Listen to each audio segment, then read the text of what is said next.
Alright, back after watching the Ultimate Fight Night 12 from Las Vegas. I actually go to someone else's place to watch this because my TV is fucking with me.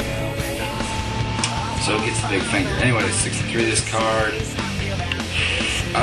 My gamble pick didn't really work, so sorry. Alright, running over from top to bottom. I'll talk a little more about the fights that we actually got to see. First up, we had Justin Buchholz versus Matt Wyman. Pretty quick fight, apparently. 2 minutes 56 seconds the first round. Very good joke. Matt Wyman didn't see the fight. Can't say much. I won that fight. Corey Hill got me a win too. He TKO'd Joe Barry. 37 seconds in the second round, so that happened kind of quick. My night continued going good. Jeremy Stevens with a TKO in the second round of Cole Miller, 4 minutes and 44 seconds. I get my first loss here with Dennis Seaver. I won with a gamble. Took some nasty odds. Put a little bit of, not real money, but MMA Playground money. Made the pick. Sometimes the gamble works, sometimes it doesn't. Unanimous decision for Gary Maynard. Okay, Alberto Crane, Kurt Pellegrino. Alberto Crane scared the living crap out of me when he popped Pellegrino in the face with that kick. Like, oh no, Alberto Crane cannot defeat Alberto Crane on steroids. He can't do that. Anyways, it didn't matter. The fight kind of went the way I went after that. We ended up with a TKO in the second round. Alberto Crane, props for going for a lot of submissions. Ended up a little better than it did against Huerta. He hurt Kurt Pellegrino. Pellegrino still outstruck him badly and managed to stay more or less out of his submissions after the first bit. Next, Thiago Tavares defeated Michihiro Omigawa. I can't say I was overly impressed with Tavares in this fight. I mean, he had a hard time getting Omigawa down, which I thought he should try to strike him more. He was winning the striking bout against Omigawa, and he kept trying to hit him down, wasting energy. Didn't really do anything while they were on the ground. Took a unanimous decision, a pretty clear unanimous decision, but at the same time, not an overly impressive fight. Alfred Robinson versus Nate Diaz. Nate Diaz coming up with the triangle choke in the first round, 3:39. Props to Nate Diaz. He took Alfred Robinson down with ease, which was a little surprising. Nate gets a lot of props because, I mean, he seems not to suffer from what Nick does, and that is just not having the strength. He actually seems to be pretty strong, at least in this fight. I mean, he didn't in his previous fights, but he did in this one.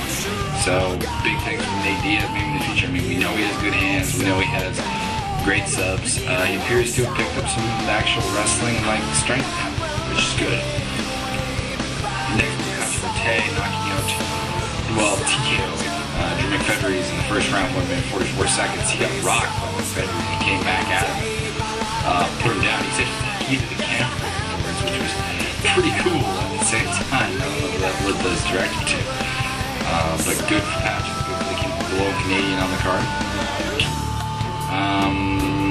He continues going up. I mean, that's 3 straight wins for him after he lost 4 straight wins to open up his UFC career, but still.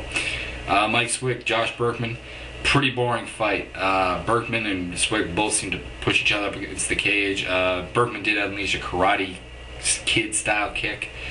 Mike Swick worked some okay kicks, some okay striking. He took a unanimous decision. I thought it was going to be a split just because it was so uneventful and it was so unlike a Mike Swick fight. I mean, Josh Berkman partially to blame for that. Mike Swick partially to blame for that. Mike does look like he's a lot stronger at 170. He actually had a pretty good takedown defense. I mean, there was a point where he had his leg like up around like here, and he still managed to fight off the takedown attempt by Berkman. So props to him. It was a good debut in some ways and not in others. I mean, it was definitively unexciting. He didn't really get to use his game plan. He did show that he's going to be hard to take down, which is good. And at the same time, it was a very meh main event fight. Nothing like Cote McFedries was pretty exciting. Diaz and Robinson was pretty exciting. Tavares and Omigawa had its spots, and of course Pellegrino Crane was pretty good actually all the way through. We didn't get to see the undercards, which means I'll have to go to UFC.tv and download them and make use of that membership that I purchased. I suppose it's good. It makes me use that. Still, it wasn't a great UFN. It wasn't a bad UFN. some of these guys will go places after this. Like Pellegrino's earned himself a pretty good fight next. Tavares was disappointing. Berkman and Swift disappointing. Pellegrino I talked about. Nate Diaz definitely has earned a step up in competition. Gray Maynard proves maybe that he has. I can't say this for certain, but it proves that he didn't blow his wad and cardio wise, which is good. They only showed us what 4 or 5 fights. 5 fights. Yeah, I was gonna say 4 would be a ridiculously low number. Again, the UFN screws me with a lot of, commercials and shit that we probably could have gotten another fight in, but nonetheless, what do you do? It's free TV, free MMA, can't really bitch. I'll give a brief. I have a lot of time for change because I didn't get to review a lot of these fights really in depth. So I mean, I can't really say much more about the fights. I mean, McFedry's Cote, it was what I said. I mean, it was a slugfest, and we ended up with a TKO. And Alvin Robinson got put on his back by Nate Diaz. He looked good at scrambling out of it. I mean, he got locked in a omoplata that was pretty nice, and kind of got swept off that. I mean, Nate and Alvin showed really good ground skills. And Alvin just didn't seem to really fight that triangle choke, which is going to annoy me for a while because I, of course, picked Alvin Robinson, and it's going to be annoying. Anyways, my losses were Alvin Robinson, Josh Berkman, and Dennis Saber. So, not overly unexpected losses at the same time. Losses nonetheless. Anyways, I'll be back with UFC 81 picks soon and another Q&A video. So, later.